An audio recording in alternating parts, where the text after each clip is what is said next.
O te whasisi la tua toi amatalia nei tau manga al fono au whai tula fono.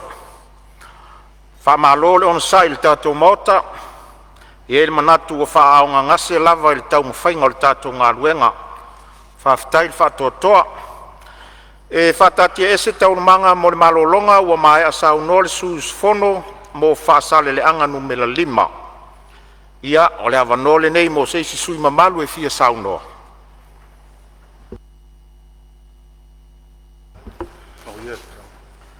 Ia o lea ua mau atu tutulai mai le sui o vai maunga whā. Ia au se tasi fo i o sui o le komiti le mai tau atu. Sau noa ua avanole mota. Paftai tele ua fiongo le whongwhitalai mo le avanoa. Ua pale au fo i le telingo le sua walpa i o le mota.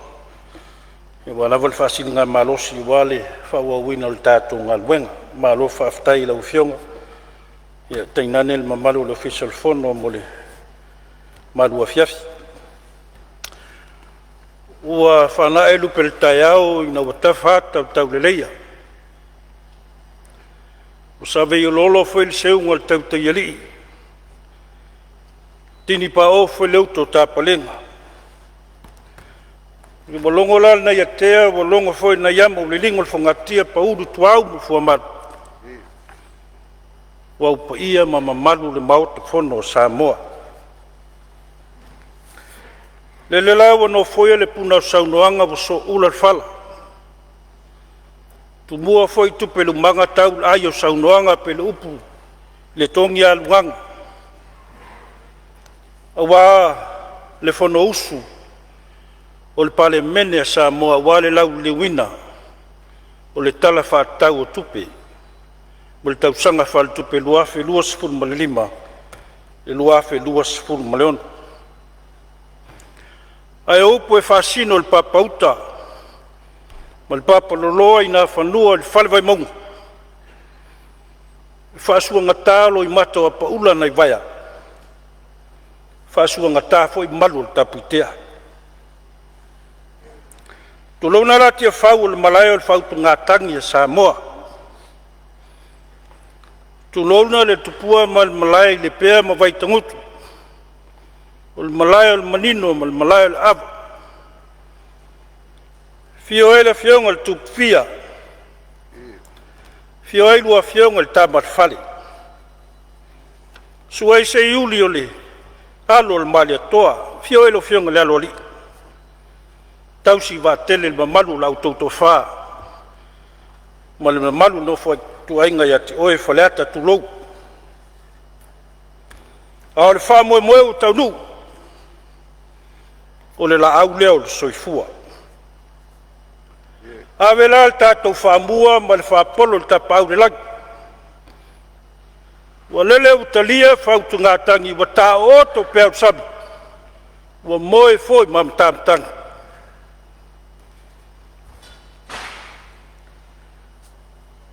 Tulauna la le maltawe o le fono au fai tula fono Samoa. Fio lau fionga le fonga futalai. Fio lau fionga le sui fonga futalai. O le mamalu lava leo le whaau o le Palemene Aso Samoa. Lana fionga le au mamalu le malo. Tulauna la fionga le li Palemia. I lava le tau mia whalefu ma le tau apulo tōwhanga. Tau sia le anga leo le tu e tauru to e whaafoisia le soifua lau le leo lau fio. To lona lua, sa se lua fio ngai sui Palemia. To lona au tau fio ngai Minsta sui mamalu o le kapeneta. Mau tau fio ngai Minsta langolang. To lona le fio lau fio ngai taitai le tuangai. O fionga le sui taitai. Ia tainane le nei tū. O loa ngai al tātou malo. Ia whātulo wat foi. Fio lo fionga sa whapito. I un tātou le whātasi ne fiafi. Ia al mamalu nai tu al mota. Le afi fio sui mamalu tūto tas. Tuluna lau fionga le whailau tusi. o le fono au fai tu la fono. Lau fionga sui fai lau tusi ma le mamalu o le pulenga, ia ma le mamalu o le ofisa o le fono au. O tou lava o le tau whaafua belo, a le Palemene Samoa.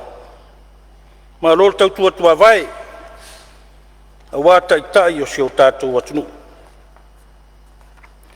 Whaatulau atu tapu inga Samoa, lau a fionga le au mamalu, o le tātou malo, lau a fionga le tuiana, ma lau matiofu. Tu lau na tau fionga i sui o le fono sui tofia, ma o tau masiofu. Tu lau na lau fionga le whaamsimsili, a tau fionga i whaamasino le whaamasinonga maulunga, tainane au tau fionga i whaamasino le whaamasinonga whaitu malo. Tu lau na lau fionga le prestene, o le whaamasinonga whanua maswafa. Lau fionga le sui prestene, ma o tau fionga i prestene langulangu, e al mamalu ia li im tamai tai whaamasino, o le whaamasinonga mamalu o whanua maswafa.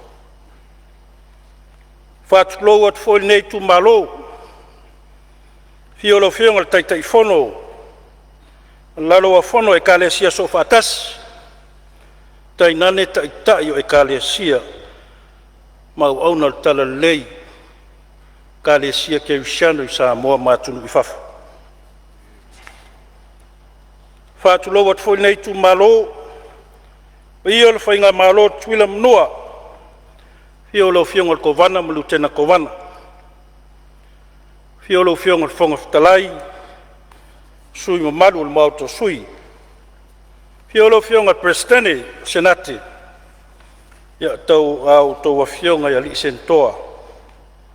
Ia la valea wale fio le whaleang furu, ia sua le mawai whanua fō mai tulangi. Sa ole ma le neu tsai lua, whatu il motu, la au na amtasi mo do tol fale ula maupu ya te oel mo tele o ia Samoa ma tai sama tui manua se ia pa ia fili mo pule tu sa ta wilo ai ma lo na funua tu lo na la o mai le spam talanga se tu malo pele o vai maunga number 5 ia walt pu malai si nave mon totua fio ele tamalo sina lau fionga se montafu. Vai au tau ese muli vai. Fio ai foi fale o salvalasi, tam seu mo fawalo. A fio lua fionga i matua, fa'al sa manu fia tele. Lal ta ia il fale tolu mal vai na lepa. Vai e inga mangafu, al mamalu ya te oe tu sa mau tu lou. Ia, pa ia na yo mātou foi ala le afio soli. Ta pa au fale polu ma le mamalu so mātou i tu malo, vai maunga numero 5. Ia, ta po e maia malmunia si tu malo, se fai se tātou sao ia manwa wale tala whatau tupe, wa upea nei laulau a fono le maota le Palemene Samoa. Mana tu foi lau fionga le fonga whatalai o le afea i se tautalanga nei tu malo, vai ngā wau te tele o tātou tala whātau tupe. Ia manatu o lea sa fia foi le nei toto, le lau le wina o le tātou tala whātau tupe, pe on sa fi tai tunga i eila fia o le tai fono ma le malu o komite tupe. Ina ne ngalo a fia si o na wau, pe lava le manu lauti o le tātou tāpenanga si o tu malo pele o vai maunga num whā, awa no atu tusa mo le manuia o tangata uma. O lea tomu atu mana onga si o tu malo lo fionga le sui Palemia. Ia la fionga fo le minsta nga luenga matina tele. La fionga ia peilava sa mato militino mal paia si o tu malo. Me se foi ia mato feiloing ia mai tawai o lo ia la taavale mala savali o mo mia le te fale leia lo fiong na ia inga il mato tu malo la lo vai sa la lo vai east ia me se ile al sima Mona ia inga lo whapsanga I tonu. Ia ma le hole le. O le ka le sia sofitu lau mua I lalo vaya. O lo iai le ala simana lo fionga. Ia se sisilani iai. Ia wālawa le saonga le muo le. Whimalanga inga ma le wha inga o tangata si o tūmalo. E mesi so mātou pitonu I lalo vaya. O ala simama wala kolosi la wa fionga le mista ngalwen. Ya mai se lava I food paths. Ya mai la wala kolosi le mai le manga fale vai singano anga mai I tu fi opa la wa fionga. Te le alo mfanau o le e ka le sia le tatu kolisi mo lunga I malu fou. O lo anga I lo ia le ala le la wa fionga. Ya vai ia lava mal poli taimi fungaso loa I tayau. Ya mal tu o ngalwen. Nei le lam tia ma afia lo lato so I fua I tavale afi la ufionga. Ia whapena fo ile I footpaths la ufionga. Ia mai le wala le I tufi opa. Ia nga ia tui maalifa ma le fifi la ufionga o le to tele o whanawa onga. O lo savalia ia tātou ala tele ia. Le ngata ile lau mua I maalifa. Ia whapena foi le lau mua le tātou I kalesia sofitu I lalwaya. O mori a wala lau fiong. Ia pei lava no mai tauina le tele o taimi. Ia e ea vaenga le tātou talawhatai ma le taulanga ia pia. O lo whai ma le ola nisi o mori. Ia atonu lo tau whasosoa le tātou il tise. Ia manatua le matango fie. Ia ma le saonga le mu o le tātou talawhatai ma le tātou taulanga ia pia lau fiong. Ia watu estu alalo le nei tu malo se sila ane I tātou street lights. Me se lava le talawhatai o le tātou taulanga lau fionga ma le whaaloalo. Sio mātou pitonu ia le mangoto mparisi. Ia ayo fiti mo vei mea. Ia o tele o na yo mātou pitonu ia lau fionga I lo fia le vai pe ati tele ti munga. Au mo mia lava le toe fausia o ala vai me se lava sio mātou wa onga tulunga lua le I vai mea. O nei moli mauina pea le to ail soa vai ia ma tele ai tawhenga. I taime tele ai ti munga lau fiong. Whapena fo I sio mātou pitonu I fungalei. Ia o awala lava o lo malanga I eli mamalu sio tātou atunu. Me se lava o totono o talawhatai. Ia mo mia lava le lei o tātou awala. Ia le ngata mo tātou maloa siasi mai. Me se lava o solonga le lei o le whangasoloa I o tāwale afi. I le tae au ma le afi lau fiong. Sio pitonu o mulnu. Ia lau fionga. Ia tele no fie I le sami pe asua tutu I le tai. Na yo mātou pitonu ia mulnu o masongi I tele manatu e lo muli mauina le lau fiong le whongfutalai ma le mamalu nei maota. Ia pia o ina sua tutu I le tai. Ia lo fia na yo mātou pitonu ia le soa sami. Stalo tuai lau fionga ma le nganga whaaloalo. E manatu foi. Ato e whaawau ma le tātou talingalu le I tua tonu lava le tātou maota le mulnu o maota to filau. Na ua whata oto le tātou talingalu ngā lau fionga. Ia atonu a wha ngā solo mai rola I tua I tātou pitonu ia mulnu msongi lau fionga. E manatu ia ua saonga le muna I ainga lo a fio ai lau fionga. Sa iai le fuafuanga le tātou malo. O le whaia leo se wala alo. Ia nga I maitai le mauta fono. I tua atu o le tātou mauta le I teito filau. Ia manatu e inisi o tau fionga I su malu o lo. E me se foi whainga malo tuana. Sa ele fuafuanga. E manatu foi ta ua lo fionga. Ia awa alo fia tia whau. I di ngalu wafi po malafan natua. Alo iai se awala e.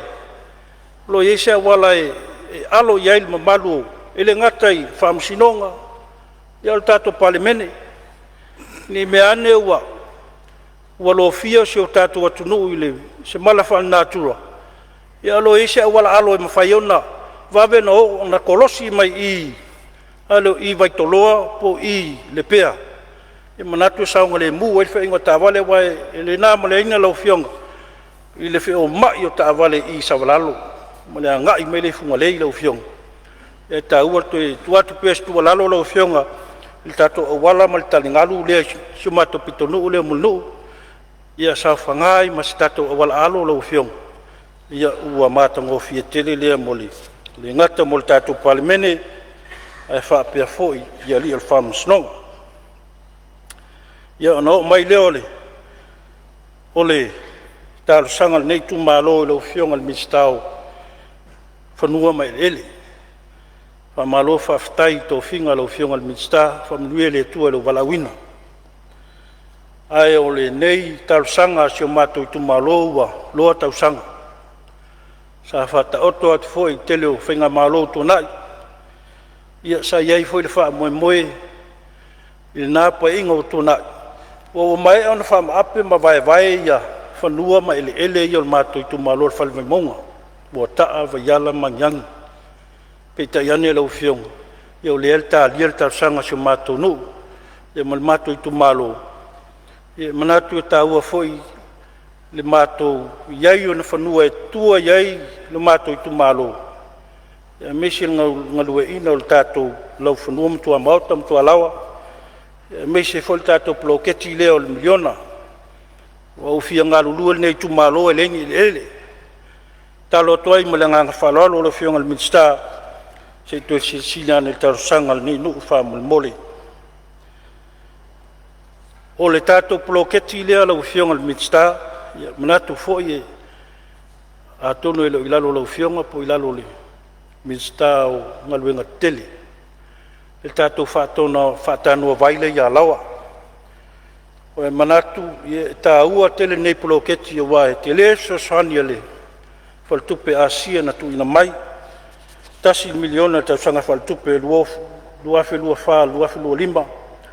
ia tolu tesi ma le 5 miliona o lo'i tonu o le tala fa'atatau o le tupe 256 e manatu a lau fioga o sio matou nuu tala fa'atai ia pia ao na tele timuga ma tetele tafega ia ua afia sio matou pitonuu taunuu ai le upu e fa'asino sio matou fia e aulu tafega e selefutia e vaisigano a tetele tafega mai gauta i le tosivi e lo fia uma ngata i fale ia e meisi le tala fa'atai ia pia lau afioga e manatu a tino mai le poloketi lea o le tatou watertam e manatu o lea saoga lemu ia meisi foi o lea le toe satia sio matou i tumālō i le tetele o tafega ma loologa lau fioga e meisi lava o lo'ologafa le matou nuu ia ma le tapena ina o le tala fa'atai ma potai le tatou matafaga lea i luma o le faletalmālō o le Sheraton le Black Sand ai ai ia e peitai ane lau afioga ia e mo'omia lava le ni masini ia e meisi e fo'i le mea faigaluega tala feagai ia ua lava le fa'amāina o le tatou tala fa'atai ia ua lava tatou mālo asiasi mai ia maualuga ai pea le ta'uleleia o sio tatou atunuu ma le tatou mālo e ala i turisi asiasi mai ia taoto atu i tafutafuga o lau fioga lau fioga ona salo to'atele ia to'oto'o sa latou laga le taupu lei fonu fa'avae lau fioga le minista ia lau fioga o mamana matou tapu ai atu iau faiva ia alofagia lava i le fa'afueina o tatou fonu fa'avae lau fioga ia manatu ia soga lelei o le tatou poloketi lea ia pea tatou galulue fa'atasi e fa'afetaitele o lea ua lagai suisfonu ia fa'apena fo'i le talosaga lenei tumālō ma le agaga faloalo lau fioga le minista o aʻoga ia fa'amanuia atu fo'i lenei tumālō lou tula'i mai lau fioga le launu fausia ia manuia tele le ao le tulaga lea pea ona saunoa fo'i ai le fioga le tupufia le matou faleauga fou saolele a saunoga le fioga le tupufia matou poloketi lea o le faleauga le pia primary le tatala le masina fou lou fioga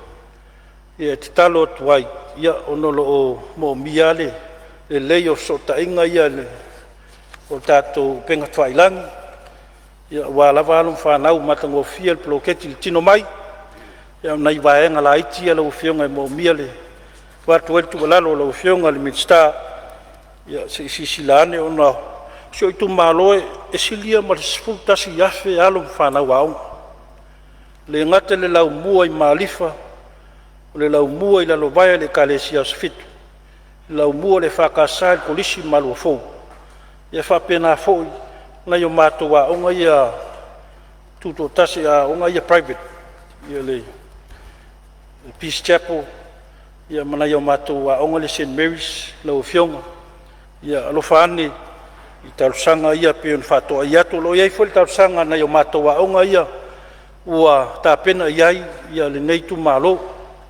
ia le ngata mo sosoni mo le fausia o fala onga tele ma fala onga mo alon fana ia pe la fo ia nei ta to pa anga le sosoni mai ia le ia le mato fala onga le i le PM Saint Therese fa tele lo fionga ia wale fa mai e no tato bloketi ia ma le fa lalo ia lo fionga le minsta fa msnonga ia mole atfo le nganga fa ftai ma fa malo nei tu malo lo wala wina manuel tu la mai lo fionga le minsta ai o le talo ma le nganga maulalo ona sa ia talu sanga nei tu malo sa tu inatu le malo tausi pa inga taluai ia pete iane ua o le ngotasi foi futia ma le umele tu sai foi talu sanga nei tu malo sa tu inatu ia na yo mato pitono yo vai singano ma le one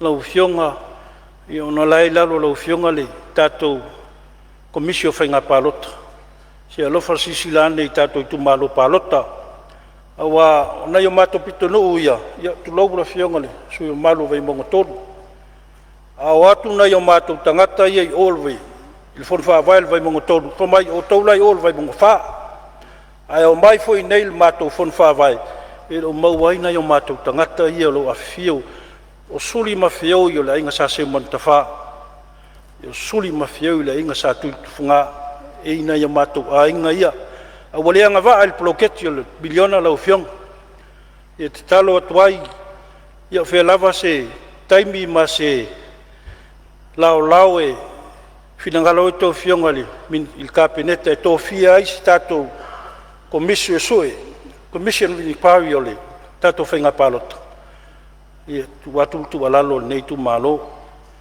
ia e mesie na yo mato pitono ia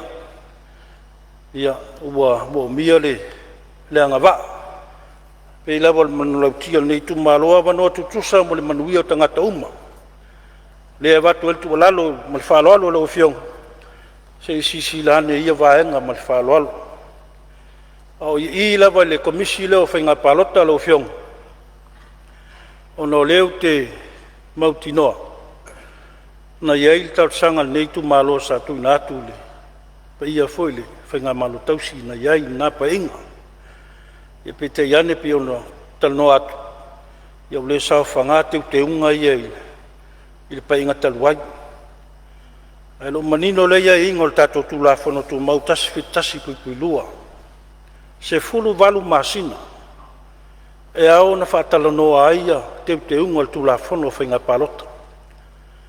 O leo te mauti noa sa i eile li poti a le Commission Inquiry whainga palota taluai. Au te leo mauti noa pena ta oto lau fono al Palemene lato li poti. O le tu lea watu estu alalo, ona le umi al taimi. A whai o le talanoa mai tu la fono tu maus fulu valu masina a lumana iai leisi whainga palota.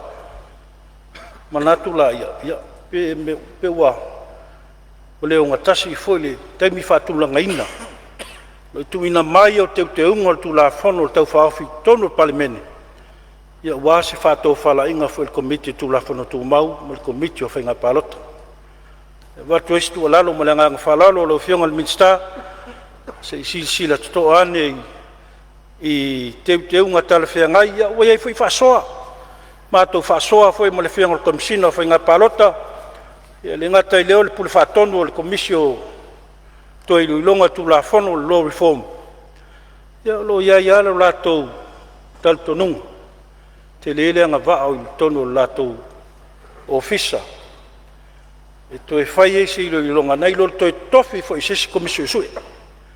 O le ala leo le alu le taimi, fa ngā solo le komisio sui nei, ia e tuaina mai li poti.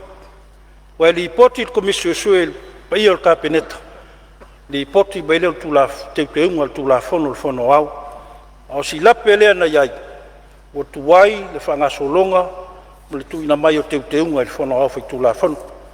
Ia le tatalo lo fionga, no lea afia isi tu malo, ia e meise na yo mato pitunu ia, si sila toa ni ai lo fionga mal falo alo. Ia ona bulu leo se folsanga nei tu malo lo fionga le minstao tupe. E fa mawina le nganga whaftai, ma fa malo lo fionga le minstao tupe. Ia meise foi le pa ia le mtanga luenga tupe. Ia walta pena ina o tatou tala whātau tupe. Ia wāsi o tātou atunu o lo tapu ai mai. Pau vaenga lau fionga. Fia o eisi tau talang. No lesa maa ua le mātou i leolong. O le luolu o lua, luolu o tolu. Na ngata ai tātou whamtalang o tupe le mālo papili accounts. Na ngata luafi luolu tolu ia papili accounts tuina mai Palemene. E manatu foi. Ele isi li poti e tua iaile ma malo o suis fono. O li poti e whamtalanga tupe le malo ma le li poti e le pule ma le tusi au au. E manatu lau fionga whongwhtalai na iau a aole ia le whatautonga o tātou mtanga luenga i e lua. E manatu foi o li poti ia e fisoa soali tele il pa ia le Palemene. Sufi na le tau whāma le whautanga, whaunga aina o tupe le tātou malo. Ia le melea le tualalo lau fionga le minsta, ia o leo maua naua tau atu le official pule ma sutusi au au, ia public accounts o le lua o lua wha, ia le whamtalanga na whao mai, ia talusia ia wawe steime tuina mai, ia o le tuina mai foi le tala whatau o le luono lua fitu, ia le leia le tātou sofi o le o tala whatau o tupe. O ta oto foi mwhamtalanga o tupe tua i eil tātou whatou whalainga. Meisi lava le whaongaina te tau o se lenga le tātou malo sa whamauni atu le Palemene. Manatu ta oto atu taftafunga lau fionga le minstao tupe. Ia, mana onga muli se o itu malo lau fionga le minstao tupe, ia leo mawai le tātou whainga palota. Ia te falta wala, ia le foi wala ta mai whainga taulanga mali. Kirisimasi mali tau sangafou, ia pele mous pasene o tātou nupi wha, ia awa ia na ia o tātou tangata, ia meise foi se o tu malolo tuitui mai pea, ia pe maua le se pasene o tātou nupi wha, ia ai ta oto atu taftafunga lau fionga, ia ai meise le mamalu o tātou wha ptong, lo iai le lumna i manuia, o le tātou atunu, ia whata ilo se mātou whamtalanga lau fionga le whongwhtalai, ia au tele inofo i lalo, momolia la nganga whawhitai tele, ia pa ia se o tu malo e meisi lava ia unong tofia le atua, au sunga le to ina efu mal faltua ia hana, ia mal malu o le tātou nofo a whawhengainga le pulenga pia sifo, ia whawhitai talo, ia se o tama whawhengainga, lau sunga le whawhengainga fo mai, latu latai mal faltua ia lotu, ia malo tapuai, whapena foi na ia o matua pensione malolo malo, la uma falto ese mal faltua, ia whawhitai talo, manuia i tātou whamoemoe. Ia, lau sunga toina whaatonu, ia ua pesta mal faltua ia ainga, ia whawhitai tele talo, lau sunga toina whaatonu. Ia, se o tama whawhengainga, toina ia Christian aloli, mal faltua, mal ia le kalesia i whaisa, ia whawhitai tele mo talusanga o manuia lau tau sui. Ia, se o whawhengainga ia sa manione mal faltua, mal le kalesia katoliko i tau fusi, lau susunga le tiakono fonti praun mal faltua ia siala mal pa ia le kalesia katoliko i sa leufi, ia le ngata i leo le sunga le tiakono ia fata, ia mal faltua mal le kalesia katoliko no ngā pofua al tātou faltolu, ia whawhitai talo lo manuia i pēla au tau sui.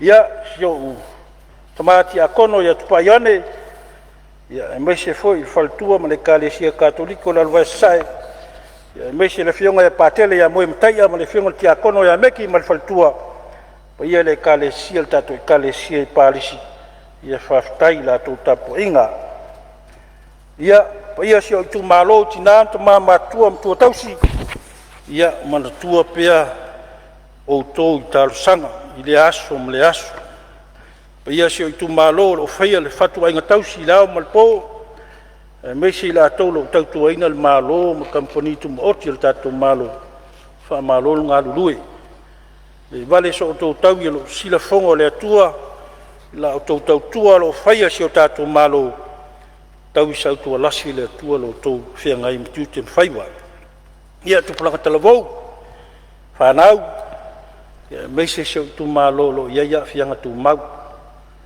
ia man tua pea o to i tau sanga ia meise lava le lo tau tapo inga ia manu ia ila tau sui ia le whangaloina na yo ainga ia inga sa malitua i sa pari ia le ngata fuilea si matu ainga le sua tele i mulwai safat ia si matu ainga ia pia ia whaftai tele lo tau anga lelei whaftai ono tau talusanga ia manu ia ilwha moe moe la tau sui ia si au tau lua ma si au whanau ia whaftai tele mo langlongina tato wha moe moe meisi si au tau lua ia ma si au fine grace ia si o kisimasi o na whaia tule me alofa o le sui ia te outou ia meisi si au whanau o le whiangai ma suenga whai o nei tausanga pai aso lo manai ia anga le leile atua anga le leile atua e whanau uma si o tato i tu malo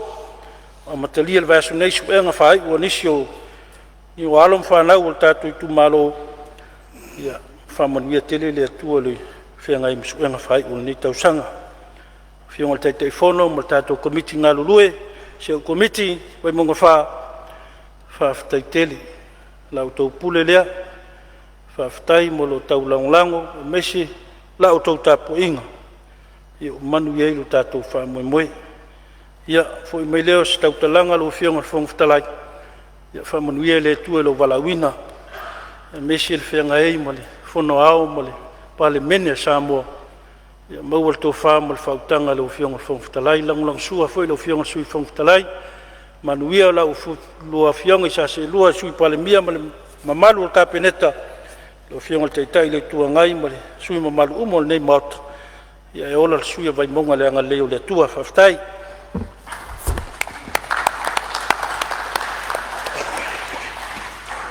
ua whamalor saunoa le sui na sei mai atu nei le saunoanga se tasi fo i o sui le komiti sa lau li liwina le tala whatau le tupe o lo whangasolo nei lo na tala noina le maota whamanuia atu le atua i lo walawina whamanuia foi le atua le tu malo lo tapua i mai a wau whaiva ia o lo tala atu pea le avanoa i nisi o sui e fia saunoa ia wal tala whatau le tatou tupe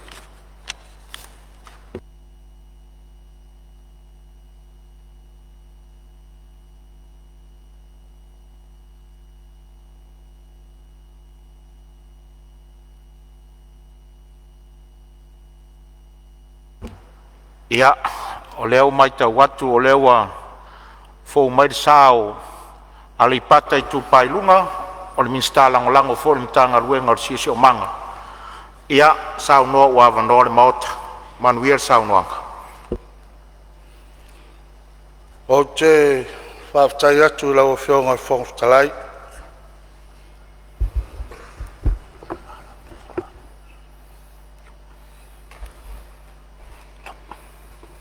o le avanoa wha auro wa mawhai o tui na mai lo le sui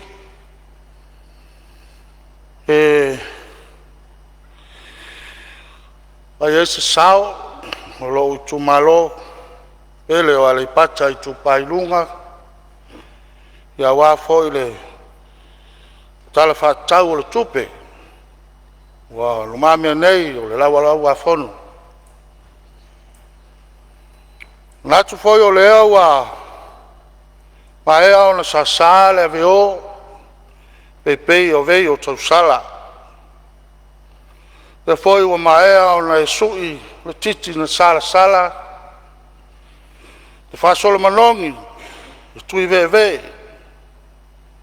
Sula ai le alofa ma le anga le lei, o lo tātou tapa au siri le langi, ia le tai au o sola. Wa o leo o tātou sila whai, pue o manu, ngai leo pue o mala.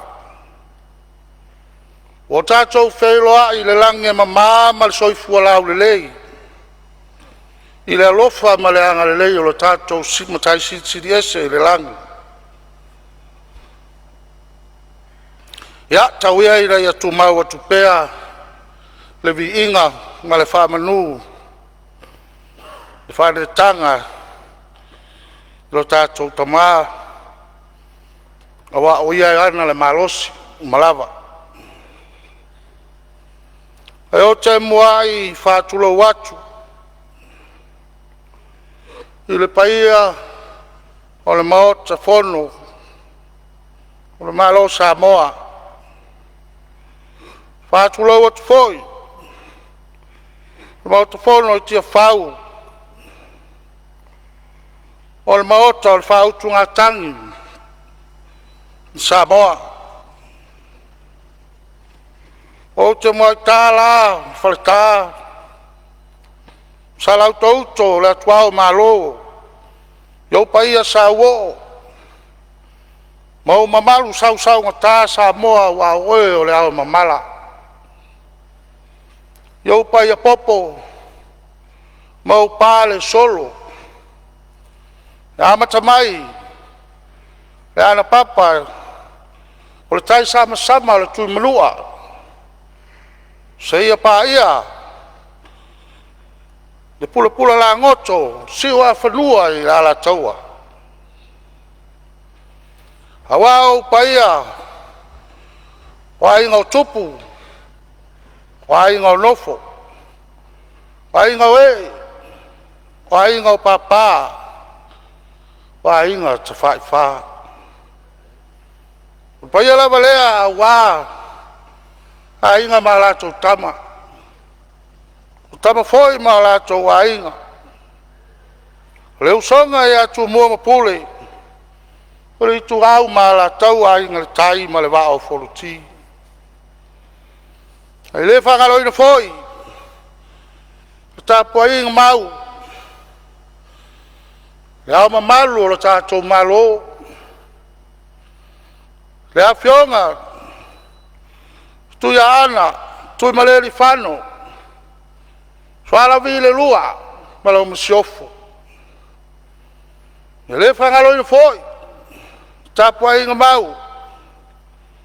Alau a whionga i le whamasinu sili. O a whionga i ali, matamai tai whamasino. Ai ale mamalu. O le ofisa o whamasinonga. Veo foi le lei ava loa taua. Te whawhelo ai atuai. Pa ia i tai o kale sia uma. Samo nei, ele ngata i lea o atu nu e mamao. Malo le rangi mama, malo le soifu mluia. Veo foi le lei ava loa taua. Te whawhelo ai atuai. Lau fionga le fonga fitalai. Le sui fonga fitalai. Le fionga le fai lau tusi, le sui fai lau tusi le mamalu. O le ofisa o le fono. O utou o loo. Vai malima i ai. Le fono usu o le bailo Samoa. Whaba lo le ngā lue. Leo foi le nei ama no taua. O te whata alofa atu ai. E fiola o fionga i li Palemene o le malo Samoa. Lawa lau tātou le fatasi. Ona o saili ngā malosi tino. Ia le tātununga. E leo tu la fuaina la o fionga i talo. Ia foi le nei ama no taua e whawheloa i atuai. ia ulua afioga i sui palemia o minista o le kapeneta gatai lea o minista lagolago lenei avaega o le afiafi faamālō le lagalue faamālō le onasaʻi o mea foi lenei avanoa tāua te faafeloaʻi atu ai i tagapula ma tagaluega uma o le mālō samoa le gata i lea ofisi sili ma ofisi sili lagolago o lautou galuega o loo faapena ona manuia ai faiva o samoa mo ataeao faamālō le galulue faafetai ia foi lenei avanoa tāua faatulima atu ai le tapuaiga mau so tatou atunuu o tatou tamā ma tinā matutua o loo tui mai le muli o le papa ma ula mai le muli la auā le alofaiva o samoa ma lana palemene faamālō tapuaʻi faafetai le nofo o tatalo faafetai i lautou tapuaiga peua lenei avanoa tāua te whapai atu ai ma le nganga whaaloalo. Pa ia so tu malo pele i le nganga. Ale pata i tu pai lunga. I le fiola o fionga le tu ya tu whanofo nofo. Lau to whale matua fuatanga. Oe o le luai tu mua ya Samoa. Oe o le au tu mua. Le pa ia le whale fioli. Ami tuana i mai la o suafa. O lo to fai to. Le ngoma tua ia le ifi. Ma malu ia sale au mua. Fatalo fat foi. So nu i vai loa. E fiola o fionga. Saftalai. La o fionga sau malu.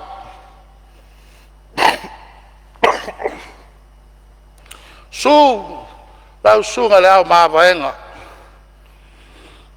Fio, le fale lima oli.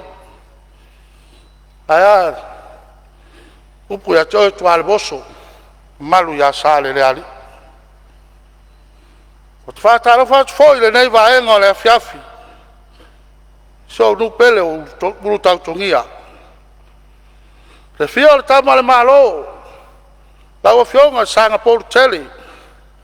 Tamale ie. Fio lau tau fia tai ai. Tai ngane o le matua ya wharangai pupu. Ai ale mamalu ya te o saulu o fata. O whamalo o whaftai. Whenga iai o lo tātou tunu. Ma le tātou whainga pālota. A lea wa au tau tusilima. Maua tō lau tau pule. I lo nei tangata whatau wā. E au na matau tua wā se o tātou maro. Whaftai tele i lau tau tapuainga. Whaftai le nofo stalo. Moli fole nganga whaftai. Au whanga wenga stofia le tua stono so tu malo. Tamā whai whiau. Sunga ya va ai tua mal fartua. Le fangalo ina foi. La wo fionga ile lisea mal tsinao le fasnoti. Ya le fangalo ina foi. La sunga fa fengainga. Ulu tautugia. Fa malo fa ftai. Fa malo le no fotalo. O lau tau talo. O lea wa emanui ai. Famo moyo so tato nu e peo so tato tuma o atu nu e peo na yai ia le fai ngā pālota. Ia no manatu lele nei la vaenga le fiafi la o fionga le fongo fetalai si tau ma fai atu ia se sao le nei tu maloa wale tala fa tau o le o le tupe o whātau to nei nei, o te whonu. Mua ona o mamoli na nganga le whāwhitai. Lau o whionga le tamai tai minsta, lau o whionga mo pola. Sai ma le tala manino le tala le tupe, mo whai o le wha. Pau toi na le mau te whonu, pau o whape nā, o na lau li liwina, ni nei vaenga o le afiafi. Whāwhitai tā pena, malo le lava pale. Moli foi le nganga whāwhitai, pai el komiti o tupe, whape nā, o lo tau nā patia, a wale tau ilo ilo o tala tupe, pe ono iai nei. Whamalo whāwhitai ngā lue. A iere la ngona, ia, e le rei ono tu sao atu. Se la ngona le nei tu malo, au ni nai vaenga, e oto atu. E fia whale leia. La o whionga le whonga whatalai, whamua atu le, whale mai la manu. Nā ta oto atu tawhitafa la o whionga le minsta. O mia se toi whatele, ia ona wale lava potu, ia e whapena ona ta o trai ma ngasi. Lua, o le suava i maua, o lo whapena, o le tau ma whaina e so tu malo. O le sila fia, lau whionga le whonga whatarai, ma le malo le maota. O mai tau ina ua, tele le suasami. O suavai lea o lo tau mawhaina e so tu malo, e tele le suasami o lo iai. Pa ua mai a foi o no tala noa i la whionga i la ofisili o le, ulenga suavai, e o maua whapena o na o maina na tu o lalo, i le whale leia o lea vaenga mea lea, la whionga le mista, e na le whatatia atu iau tafa. O le vaenga longa tolu la whionga le whautalai, o i tūtau ao aonga. Ai lava si, au maulalo le vaenga lea i so mato i tu malo. O na whae o le whale tonu o whale aonga, ia wale lava foi i whai aonga. E lea te talo atu malanganga maulalo, la whionga le minsta, ia se tautuana, mo mia lava nai whai aonga, ia i so mato i tu malo. O le ale leifo le nao le aputi, ia ma whapenao na whaso solo i na manuia le aonga anai whanau, ia whai ato atoa tūlanga uma ia. O le lono whala o whionga le whautalai, ia, o le tūtau whātoanga, talo atu la o whionga le minsta, ia, o mia lava ni nai masini, ia wal whātoa ina, ia, o le wau matua e peona, iai, o le talo i tua i so tu malo, o le talo numera tasare ia Samoa, le ano le talo, o lona winga, e tauna ave umo iai le wha, mua ale whionga le minsta, ia, a wale wha le leia, ina ia whapena o na manuia, ia, o na whapena whaile o na manuia, ia le tau mawhainga sa tātou matanga luenga, perea, talo atu lau whionga le minsta, ia, alo whangia, o ni nei masini, o leo toa ngā whatia, i nei vai tau, ia o le ngata fo i lea, ia ua uti fo i, ia tupulanga la lo vaoa, whapenao na tele na whai malangatu i atu nue mamau, ia awa ia tātou Paul Palemene Aso Lulu, merea, ia talo atu lau o whionga le minsta, ia se i tongingane lea vaenga. O le ronolima lau o whionga le whautalai, o le ngata i whale, ia e manatu, ia ono le tūlanga lea e whito i tonu i la o whionga le minsta, ia ma unei, ia e le pea o le whaaleuina. Ona o tū ia ua lewa na o mia le fia whaaleleia. O na ngata i whale i lalo manu. Taru lava na mai a le mala whale nā tura. Whale anga ina malava le amu. O le toi mpau, o le toi mauala se amu e nofo ai maola ai leia. A o leia fo e mai i so tu malo. O ria pitu siri foi lea ona le lei le tau mafa. Le mea lea, ia nao na whātau totu whapena i rau whio mi de Fonotaga, ia se i wawai iai, e fia whale leia, lei tū lea, a whai o iei seisi fuafanga al maa matanga luenga pe o ne iai, o lo whātau oto, ia mo se amu fou, ia ono tūranga na o lo iai, eo foi le meo o le limu le sivaenga, o lo te le lava le whale tonu la iai, haafi ai le ngā tai whale. Ia pe o nai, pahenga ia e, ua tau mwhai atu e whapu atu, ia mtu ina atu, ia wale. Se manuia lau tele o seo tatu o tunu, e mese, ia o seo tu malo. Ina o mai le nei vaenga o le fiafi lau whio kol Fonotaga, ia e mumoli ale nganga al whaftai tele. Whaftai lau o whionga mo le whafoi foino, Fonotaga le tātou Palemene, whamaror i lau whātou whalainga, ia le ngata foilea, ia o le paia o le fisolfono, i lau talainga lau tō whātou tō sa tama mare, palo lau whai ngā ruenga, whaftai tāpena, whaftai i au tō whaiva mtute. E langona, ia, lau tū malo oe, ia, a maia leo lau tō, o lau tō maia lau tō pule, a maia lau tō whātua tuanga, lau nei tangata whātau wā, o te tau tua ai, o le whamaoni, a wā se le leo la tai tū malo. O le nganga whaftai, ia, i tāpua inga mau o seo tātou tū malo, whaftai tāpuai, whamalo, le lava pale tūte ma whaiva.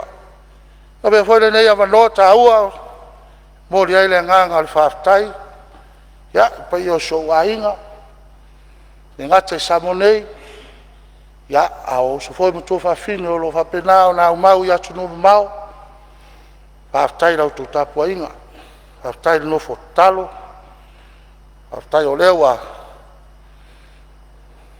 whaso solo, ia, fuafuanga, ia whapena foi, o tūte mwhaiva pe o no tau tāpua i mai ai. Mori foi le nganga le whaftai, nei vaenga le fiafi, ia, i sau tōro pele me sau whanau, ia o lo tāpua i mai, whaftai tāpua i, whaftai nofo talo.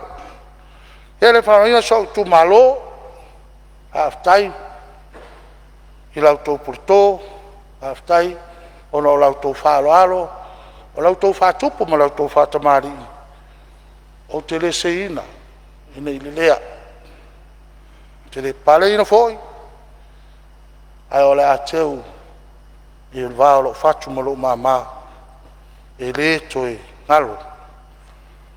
Ia whātai le ma se leo le nei vaenga le fiafi lau whio kol Fonotaga, nanga le lei le tua, te teimi o le Fonotaga le Palemene, ia lange mai, pa ia o usfono uma le tātou mota, lange mai foi, ia pa ia lau whainga luenga, le malo lo whain tātou whatasi nei a fiafi. Ia wola le lofa maleanga leo le tua soifua.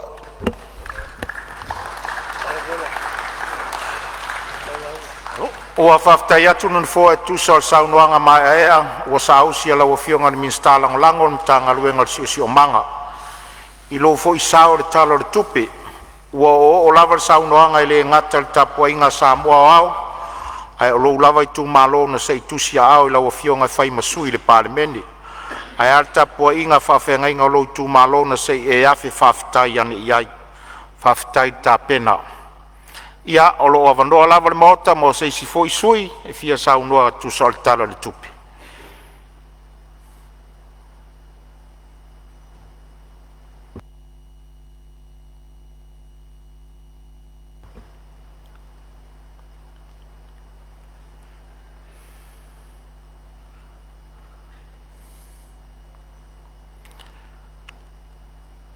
Ia, alo avatu lava le avangoa ele no foa, tu sai fo yo suis fono lo tato Palemene, ele ai fo i se a faina i sui al komiti, ia e ta oto atu lava lo tu tai fono e wha mai ina mai le taimi muli muli, a ole mau o le avanoa, ia o se me whai ngatalea, o la alafo atu lava ia te utou, a mai se fo inisi o sui ele i o atu ia ele wha solonga.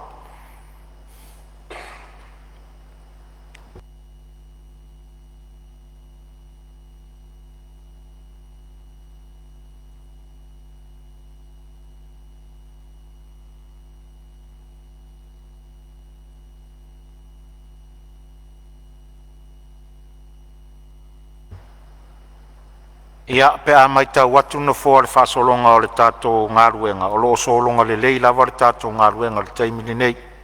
Le lava e whela fua i lava i lei tu vai le malo e whapea fo i le a fongi le tu oro angai al whainga malo e whapea fo i sui tu to tas. Ia ai o le whawhaingo fia o le tato ngaruenga, ma le whapupu ino o le tato ngaruenga tu sai fo i o aso fono. Ia e pa ulama i lunga o tau a fionga le whaonga ino taime tu watu le whong vitalai tau te sauno ai tu sa le tala le tupe.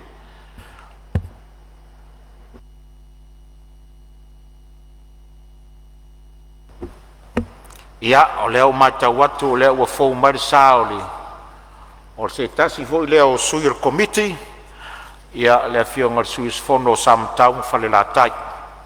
Ia sauno ia manuia le sauno anga.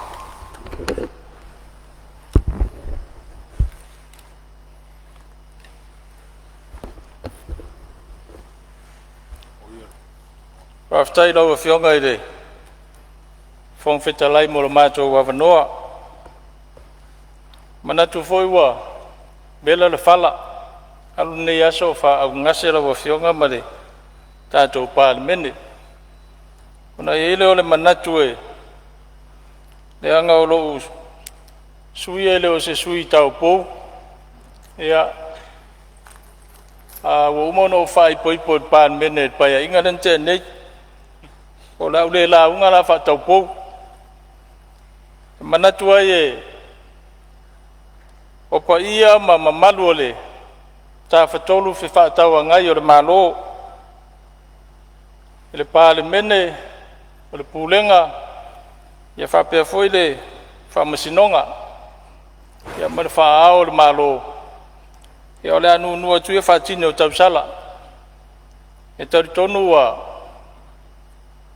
longo i longo a wa alu fol nei aso o sau noa ia sui mamalu e ona ele tato Fonotaga nei aso fa pele o se manatu ia fa pito au ngafa se fa matalanga i o tu malo fa la tai masa matau ile pa iole a fiole to faoli a fio me mangafa ya fio foile ma puor tu ya ana a fio alo tamarelangi ya alala taide mamalu ya te ole moenga e fa pe voice o nu o fale la tai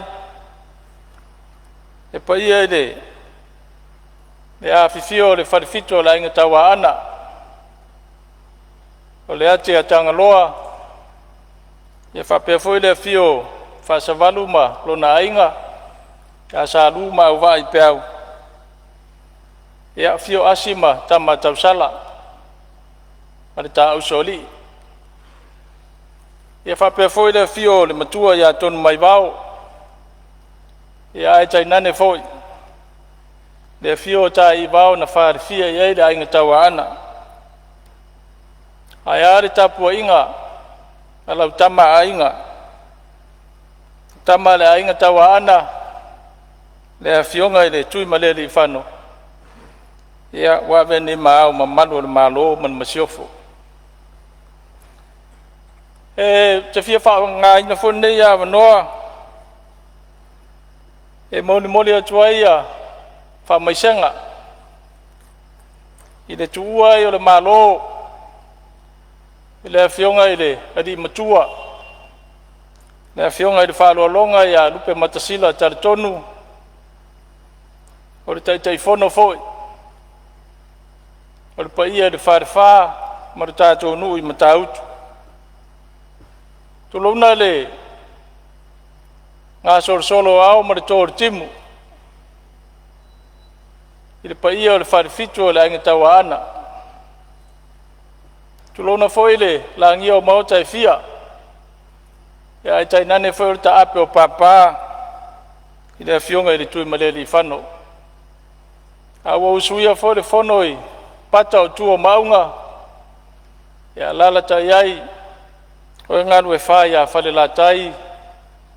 Ma le tangata o le babau. Baero no fofia. Ma le tula o salongo. Awa fionga le fong fetalai. Ia o te fia whaungaina nei a wanoa. Moli atu le anganga whaftai tele i sio utu malo. Whale la tai ma sa matau. Sio nui sa matau. Whaftai lau tau pule wa tō. Lea wa tau tusi a aoma. Au mai foi le awanoa lo na lua. Ia o te no foi e no fōr tātou utu malo nei foi pai a inga lo na sifubaru. Mori atu le anganga whaftai tele. Ele i whaingo fie le tātou whitwhiringa. Ia ai sa tatalo foi lau whainga ruenga pa ia le atua. Ia mau tātou ngā rurue whatasi. Ia o lewa tau nua ele manuia le tātou whainga whitwhiringa. Mele mori atu le anganga whaftai tele. A peo foi sio nui matautu. Whaftai tele lau tō wha ma le whautanga. Lo tō wha tō ina o le awauna whatawaa. Ia e whaua ua le. Nei foi pai a inga lona se furu walu. O le upomoni e peo na sira fia. E tūlanga sa e le tātou tāpenanga ma le.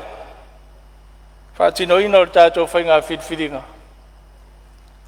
Ia le ea se whaiwai asa ma se mau. Ma e tonu fore tangata e lona fina ngalo. O le tātou nuu e Paule o le nuu ia Samoa atoa. Ia e mamalula na fionga tūtasi. O tele foi whamatalanga i lunga o le ea. E winga le a fionga tūtasi o le tātou nuu. Ai e yelo tari tonunga. Tō fia ele atua Samoa e pūlea matai. O ave iai le whātua tuanga a inga teitasi. O le whiringa foi o le tō whāma le whāutanga ru tātou nuu. Ia upu masani. Sama se mango. Sa iri le tai se anga waa. Sa iri le vao se mataria. A tasi le whiringa ru tātou nuu. Ia o le mele i loi nuu mau popo. E le o se a fionga tūtasi e whamata oi seisi. A le a fionga tūtasi e mawere mau poponga. Masa iri malo ai. Ia peo na sapi elo tātou nuu ri telo tausanga. Le melea ia momore atu le whamalo ma le whaftai. A o le lui foi lea. I le sao whainga. A le tātou a fionga tūtasi. Ia o tātou sila i le tua. Ia whaia pela nā meo tonu te miuma. A wā mai ai tātou le whātua tuanga. Ia wāre tau singa le leo le tātou nuu melea. Ia momori atu le nganga whaftai tele. A lau a fionga le whonwhetalai. Ia nao na ofa manatu mana onga sio utu malo. Pe lava ona ien nā tau sanga ua. Paya inga o mawai atu. E nā ona mātou tau longo. Ia matu atu pe le malo. Mana onga nei tu malo. lawa fionga ile minsta o ngā ruenga. Po lawa fionga fo ile sui pānia. Tele mana onga nei tu malo sa tu inatu ile minsta pa inga utuna yatu. Petai ole tele o mele I whatinoina. Ole awala si maolo I mata nofo. I tono lo e papa a ele au mamalu le malo. Ai asila la wa fionga ma le fainga malo le turanga o ele ala si madea. Mo le va na ngau. Ma ole saunga le mu mo le fe mala ngayo. Le ngata o tangata o sio tu malo. Ya ai fa pe foi. Le mamalu le atunu fe fa fio ai.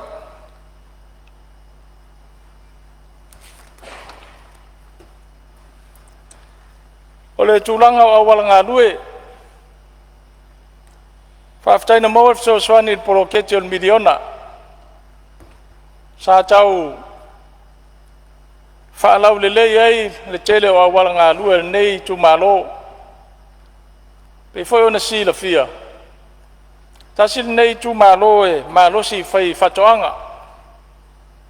Pe tu malo nei olo supporting al tato le ngata maketi fafo e fa pe foi le fonga tau mafa le atunu.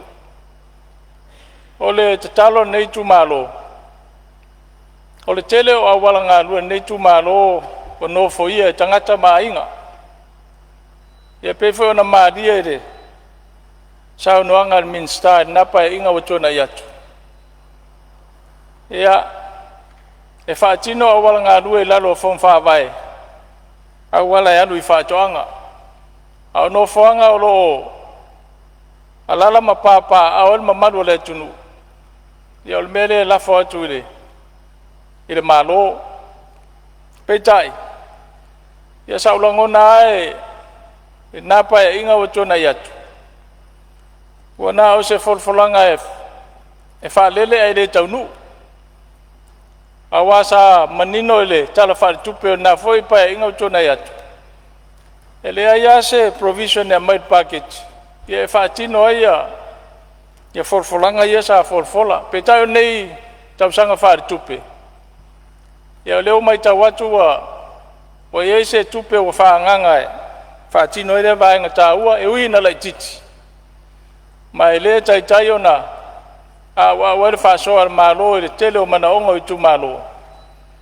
Ia al me pitsidin taua le wa ia se me amatai. Na ona mato tutuatu itaftafa la wa fionga de ri minsta. Ya se tautua na awala ngalue nei tu malo. Ole awala ngalue sio mato nu isam tau. Ya ele taun to tau se awala ngalue. Ole awala le tau ile pamuvai le pulenga swavai. Ya pe amale lua le tolu kilometer mamau. Sama e foi on fata pe tai or terminei. O matua to e fareanga ina atoa, o mo mia le to e risio lo le awala atoa.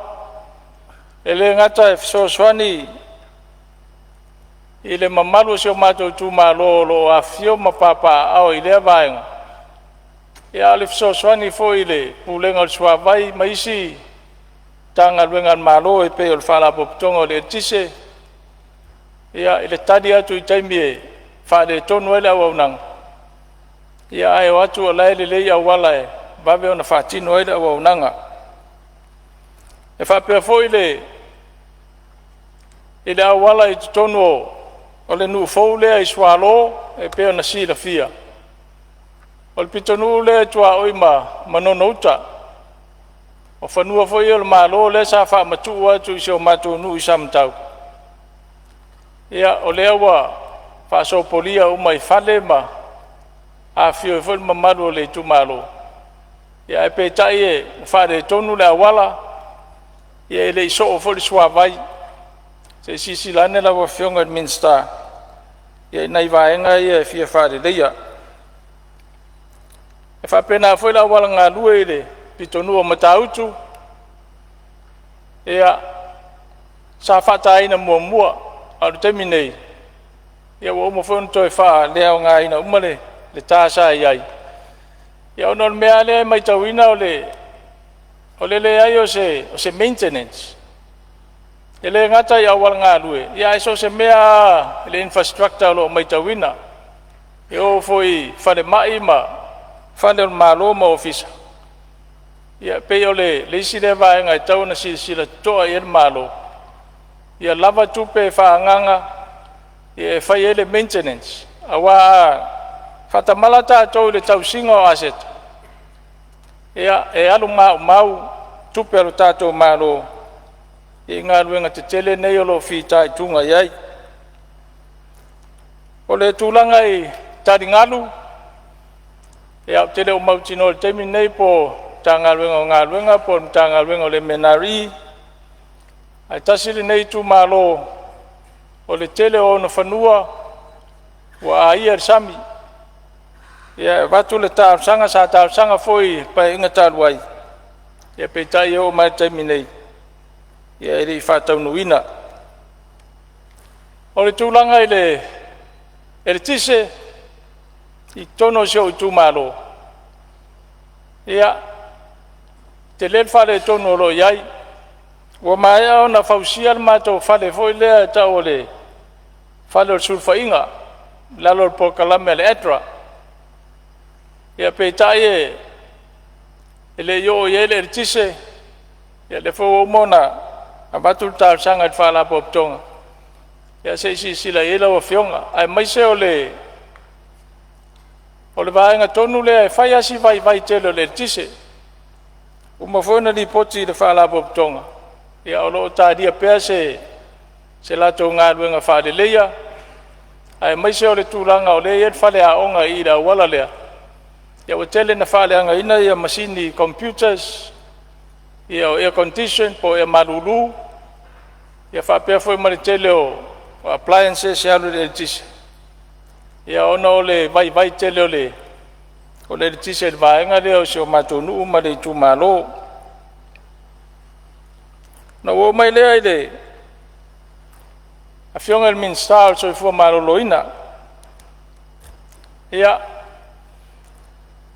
saya ia fu ngai fa tino fa mai ro nei tu malo le pa inga utu na ia tu nei e foi sa fa fonga nei mota ia o sa no nga le fionga el min sta wo mai a me uma to ia al pa o sa mala ia ai fa no le wa bo umatul minsta ia wa fiol minsta ma velan samal o le lo la po le al samal o le a na fa ti no ile e fa le mai nei tu malo ia le fa fio mai le minsta wa onga sa va lua tu male a fiong el minsta ia so ne lo fiong el minsta wa onga ia tele lo si la fia i tu langa sa ia o tu langa le na a fate ia una walongo mule atu nei ala fai nga parot ia o tele lo postal sa ope ai fai me wale pasial fanua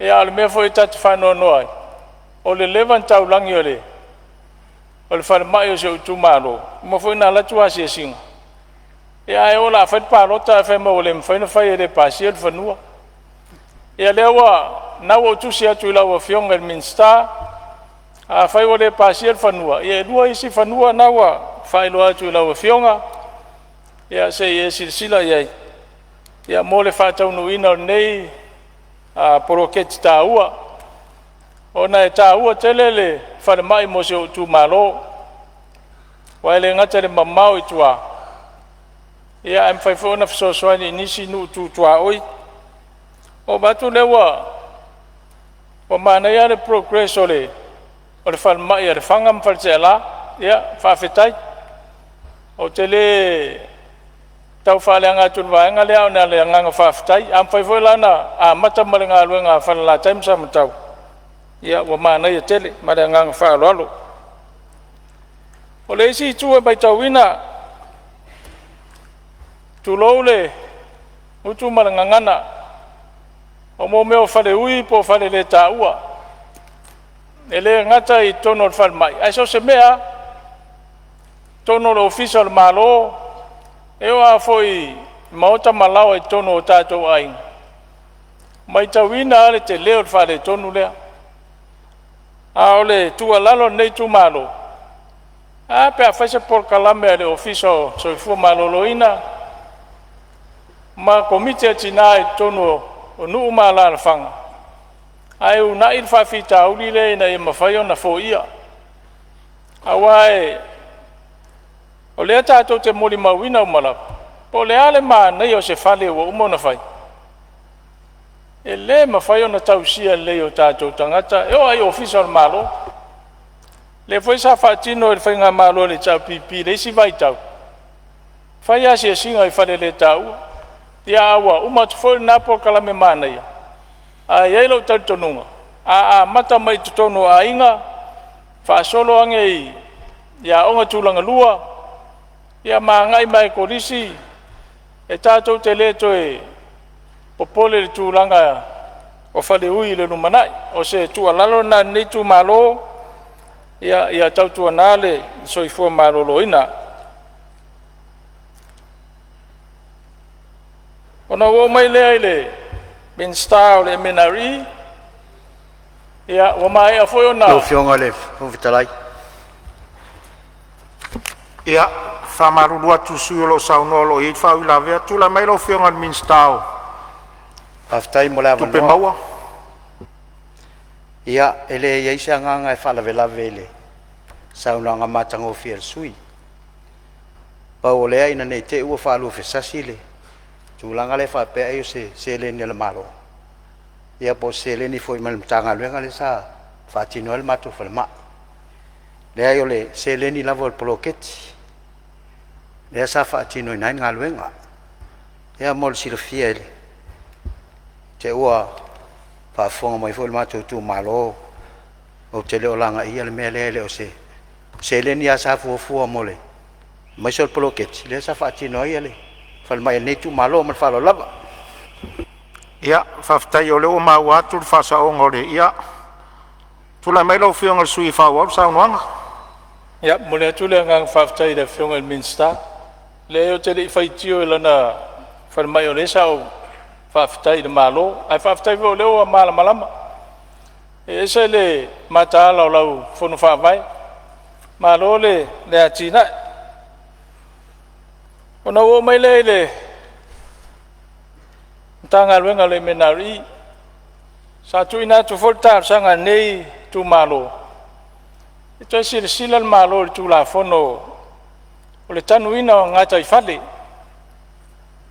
le maua nei tu malo sa tu ina tu o le tele o fanua ia I wa nei wa a ia sam a tilo ele se laptop sanga taluai pe a mon fa fanua se laptop sanga taluai sama mau I taini mesa ele sam o le temine o lewa aia I mai sam ia lewa o mai uta a lea lava tar sanga atu ia tangata I fia tanu ia lato ngata I fale ia ai fai mai e te tongi le tupe ma fai le lisi le malo e umana tanu ele o ninga le tangata le tanu ia ai o ne malo e lisi ele tangata o le tatalo nei tu malo.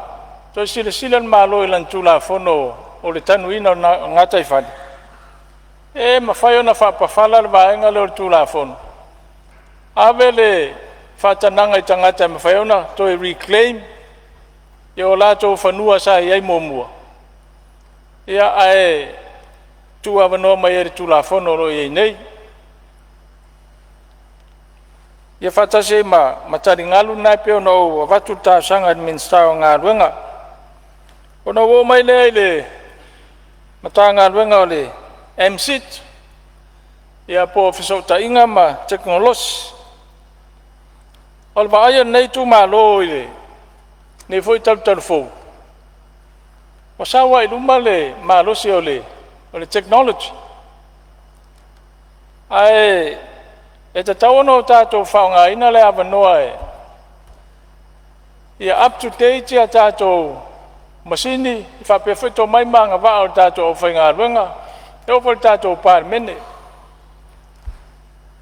a to se sila ma de telo nei pepa I lunga nei laulau ia o tele lopo ai se e alu maamo nei mautusi le fale aia mafai foi ona tu fatasi tono nai laptops po iPads ia fa faingo fiele faingo tato ngaluenga fa pena foi ofisa no wan wese mai le PC wa le o toi fa nga ina le komiti fa tonu ia mo meo pepa ia e faela to fono o tofu le board member malana iPad ia e loadu mai lunga ia pepa o fono ia fa faingo fiele le fatino ino nga luenga wa le nga na technology e te tau na sosoani le technology I le fatino ino tato nga luenga maua nang a le isi foi fa fitau le mai tauina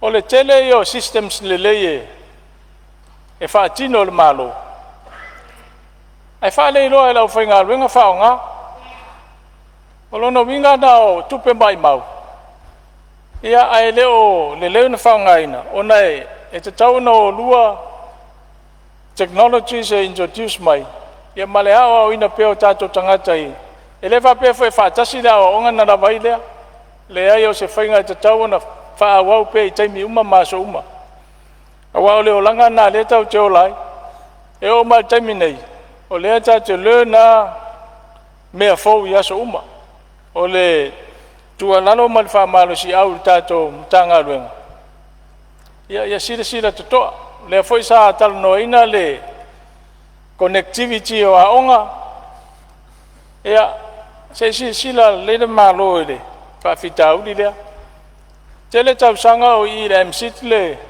connectivity o aonga tulanga lua ia ele mafai ona fai a le wa transfer sa o le officer o aonga ia o tele o lo foi po ese to mai masianga va le officer o aonga ia la to te fatino ina ile poro ket taua awa o le sa ele provision le package o le tau sanga nei ia e uma tau sanga ele mafai ona fatino o le foi la wa to avatu ele provision on nei tau sanga ia o le fai te tenga na a tau no tato nga lulu e fatas ia ine awala e mafai e ona fo ia fa fita uli le venga ele o te lai pe musa no ia fa malulu atu siolo sau nolo e fa ula vea le fionga sui palmia fula mai lo fionga sui palmia sau e le se ngangai ala vela sau ngal sui malo le fionga ele sui o fala time sam tau no nei mela tia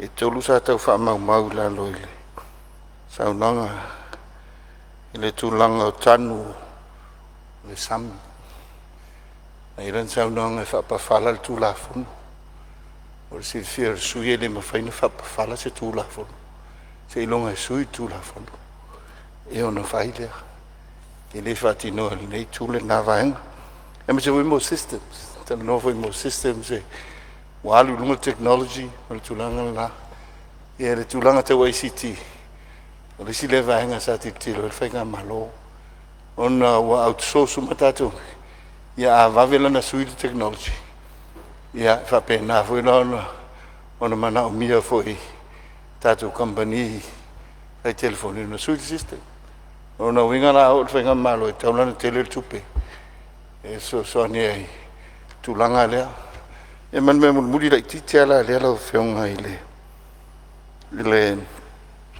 sa unor sui sa ile school connectivity nei la sam fain fight na fa se ele mtanga lunga o no tele tau sanga ele se tu pe fa nganga fa ola internet a onga ya la fa se ia il pa inga la feonga inga malo le feonga le salvabit le tupe tutongi a internet a onga yo lo to le feonga mi sta a onga ya ai le fa pe ele yola la sa holo ala ngang fa ta wa internet ala ngang fa lo Ia, malo whaftai sau no lo fionga sui Palemene masalo le ono o le whaongaina o le upule a whapawhala se tula fono.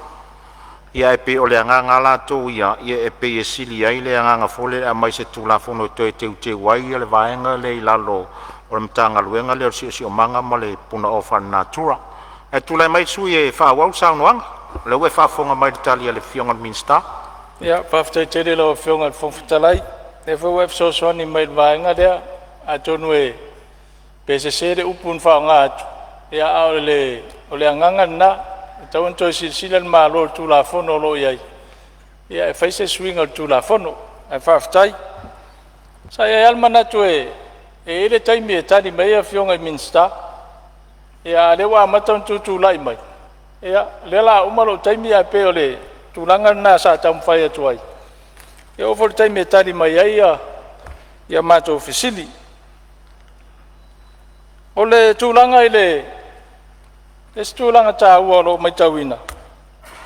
O le sa mōri mau mai le pule whaatonu ma le M6 foi.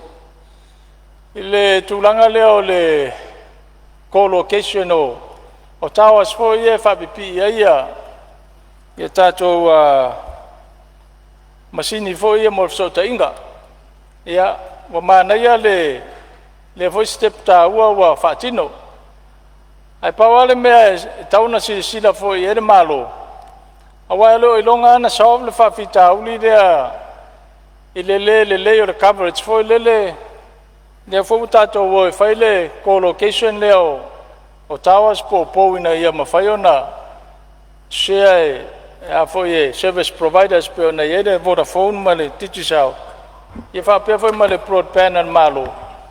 Ia ai leo To e 5 minute sui o lo sau noa. E leo mawhaiana fo i alfa fita auli. Ai tau na sila malo. Awa ao atu i vaenga e.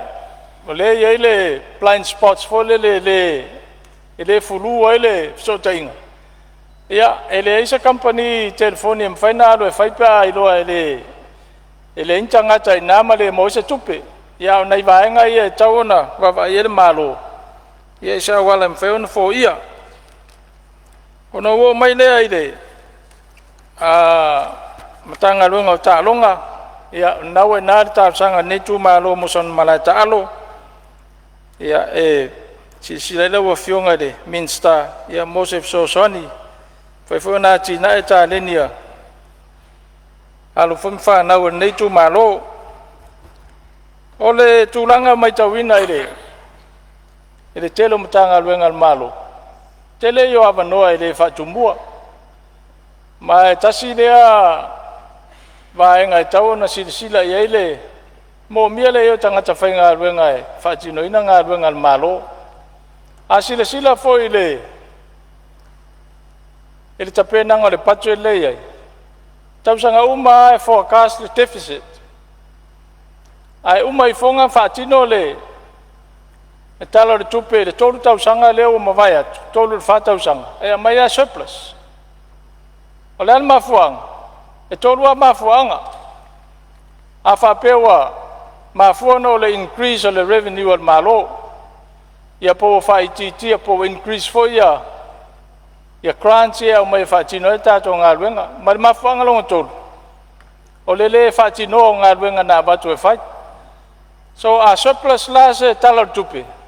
E leo se ata le leina mo le malo ai tau na sila toa iai ia mai sa ngā ruenga wha avano whai ngā ruenga iai pe no tāua ia tau anu tau mwhai tātou komisio lau whai ngā ruenga malo To e 2 minute sui o lo sau noa. whatumu mā tātou anu lo iai o le sa iai alo ta nau ta inga nei paketi Aya mata ia le. Ia na batau le whainga malo le sa folo. Ia peitai. O le wa mai paketi e wha wau mai ngā ruenga foi sa tuua. Mai le lapa ia inga e tātou te whanga solo ai. Ai pea o le ba ainan mātou tu malo. Ia sa tau ana le a lapa le taimi. Ta tauna mai lol paketi dia. Fa tino lo me sa folfola tato fainga malo. Ia tu watu pe au taf. wa le vof silingia nisi le tasi malvalu miliona ia o se fautuanga nai va vai pe iai ole tanga luenga fatuanga ia batu foi le tal sanga ni tu malo Mali ele sui fa mai a mai sa no nga o malo tai. ia la fa matu la o fionga ole tanga luenga fatuanga ia lo fangia ole ia tato masini maloli na iai ia tasi nei tu malo e momia e fa longo ele lava masini maloli ia ai Ia o fionga al fon. Ia. Olo ye fa ula ve fa maru atu sui se ia. Tu le atu le ava tele le o fionga o no le matau tatu teimi le te umi. Nga tu ngai se la fo si fa popo. Na minute mo le fionga le sui o sa no nei fa o male ye ni fia fi mal fa lo lava. Ia, ana e te luai ono le sui na sa no le se la uma fa tau po o le sui foi o le sui matu o Palemene. O le ala le o le tau tual fong talai tu so tatu tu la fon tu ma o lo sa no anga le talo le tupe. Le mafuanga le lo tau atu ai ia le mai o le ai fa uma mai le sa no anga le sui. La fionga talai. Ia, se tu lai mai lo fionga sui Palemene. Ia me la ia manule mo volte me le fionga ile. Ile sa no le fionga ile. Ala na tom fa italiano. Ne I avesse in el fa fongale. Io le tenu a mesele tato fono mamalu. E il fa pone so me ne le se me le pe a sur place le. Talo le tupe. E te il fa winga in le lai tu le mat. O il nei tu. Se me le. I fa penale le ya mi se vole tu langa o le tato budget. Le ia nei. Ya e tu e valu masina e tu firma o fama sine wo ya tu nele le pat ya ele nga fatiele tatu ta mai tai mile to e le nganga le nai nei ai tai seina le pa io il mot ya le nganga vai le na le fai nga malo ya fu il temi fa nga ile le pat lo fo ya lo tom fa ya benga tai ma fai aftai Ma lo sa no lo fionga sui Palemene le o fa fonga mai o le sui io lo taimi ia e afia I lava ma fa u la ver tu langa na alo e fa fonga mai sui Palemene le taimi nei ia le wa vatu e le mfai fo ina lu lo le malo e tauna tali se vaenga o a no ia sa no anga sui e le tau fa tali fo taimi tali il malo pe o le o e fa fonga mai le tu la ia tu sui Palemene ia e te tau ona tali tu se vaenga o sa no anga e te tau na tali le taimi nei tu ua i ona avele malape ia tula mai lau fionga le taitai o le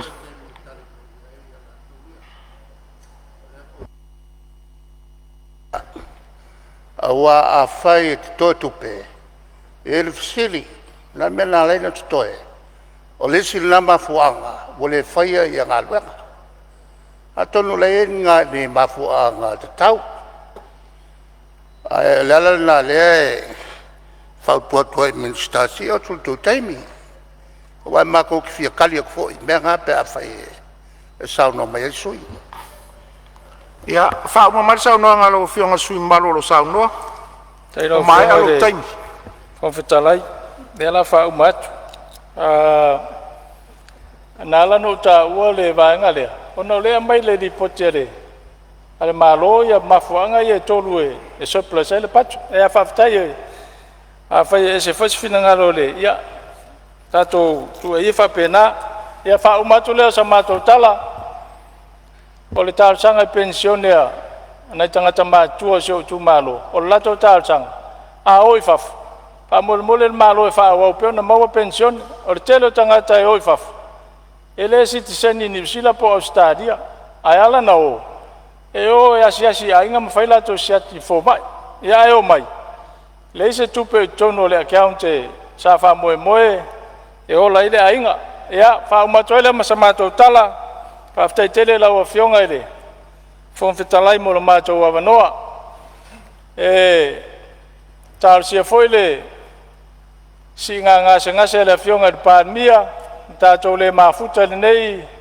tala fa tau le tupe ia le matou te talo ia taulu le fingalo le tua ia toe whaafoi lo malosi a toa, ia toe taliu mai whanua, ia whaawau ia balawina ua, balawina i oe le tua, ia whapea foi lau lua, vase lua, e whionga i minsta sui Palemene, ia male ainga kapeneta whapea foi ia minsta lango, ia manue telele tulai mai, ia whapea na foi lau whionga Fonotaga, ia whapea foi ia whaululunga o mtanga ruenga, ia maua le malosi e tautua ilu tato malo, male anganga whaaloalo, whaftai. Whamalo sa unua whatamari le sui o whalalatai msam tau, ia o se tasi foi o sui o komito tupe maua ma tupe tutongi, o me lea le whaititia le whaftai atu, malolo on sa il walawina.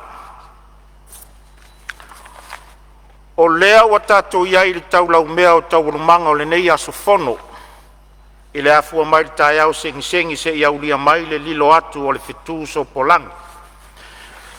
Wa whamalo le usfono le paia o le Palemene, whaftai le ono sai ma le whapalepale. Whaptos whaftai su usfono sa tā malai le nei aso. Malo tā pena whaftai sa unoa. E le whaingofia le tau awa mea ino le nei ulua i aso o tātou whia lafo inga, peitai. Wau tau whamua ma manatu ane le tapua inga sa moa lo whaatali mai. Ai ale nei vai tau ma le tau mawhainga o le tala o le tupe. Whamalo whaftai. Le a ea se ngā luenga o le lei ona o tātou whaia i le nei aso. Whai lea ma vi inga o le tua. Alo whangia le tua le whaiva tau whai o au tau fionga i sui ma malu. Whaftai sa moa i lau tapua inga. Wai u le manuia le nei aso ma le alo whaiva o le Palemene ona o lau te talo. Whamalo whaftai. Whaftai atu i whaurulunga o mtanga luenga ma whalapo tonga tu maoti o le tātou malo. La utou au nanga whauau mo le malo ma le Palemene. Whamanuia le atua i lo utou walawina. Pea tātou te tala i le nei afiafi, tārosia le alofo le atua le aso a tae au. A ia pui le atua i ala uma o le auia i le afi fio atu. A tātou te lei toropo, o te talo sanga atu i lau a fionga le suis fono, mo whasale le angatasi se e saunia se te talo e whai wai le tātou Fonotanga. Se yo tātou talo. Le atua siri ese lo mātou ta mapa ia o lo a fio i le langi. Le atua mamalu, le atua mamana, le atua whai mea tonu lava oe. Wa mātou toi awhi atu le nei awhi le ali ie. Se o mātou momoli atu le whaaftai a te oe ono o lau puinga o lau tausinga sa e malutia ai le soifua au auna malo mātou wola. Whaamae aina ai whi au mga ruenga o tiute mawhaiva o le nei aso. Whaaftai tele le ali ie i manatu ma mawhauwhaunga e te au maimoi mātou. Ai maise o lau whaunga aina o lo mātou whatau waa o i mātou watusi a ao iai lo mātou watunuu. Ina ia mātou tala noa iala e ati ai ai lau fina ngalo. Mātou whaaftai a te oe o lau whaunga ina o i mātou e whai mau mea whai ngā luenga. Whaaftai le soifua ngā lulue o tangata i le whitai tunga i le nei aso i whi au ma ngā luenga. Le ali ie whai mavi inga oe tu maupea lo mātou le aunga. Mātou te talo le ali ie wa e si le fio i mātou o se whanau se maa ngasala. E le aise ato atoa e le aise tonu i ate i mātou. Aua mātou te talo le ali ie sausauina o mātou whale tonu i lou toto. E ngalo ai o mātou whale tonu. Mātou wala au le ali ie tuli muri au loa ina le soifua au auna malo mātou wola i le fouta ape i le nei afiafi. Pui ala uma o le au ia maua malo longa file mu, whapulou ma whaafu i mātou i lou alofa mātou te auri ai le aso fou i le vi inga o oelo mātou atua. O lea la mātou te talo tamai e lofa matalia mai. O na lou lava suafa Yesu o mātou wole matatalo atuai. Amen. Whaftai atu lau fionga na minstalang langon tanga luenga wa onga mga nuu tu sai ule tarsa. O te whasisila atu wa tolpo nei tau na mga fono au fai tula fono se ia ulia le aso fono a tai au i le tula iwa tolu sfuru le tai au.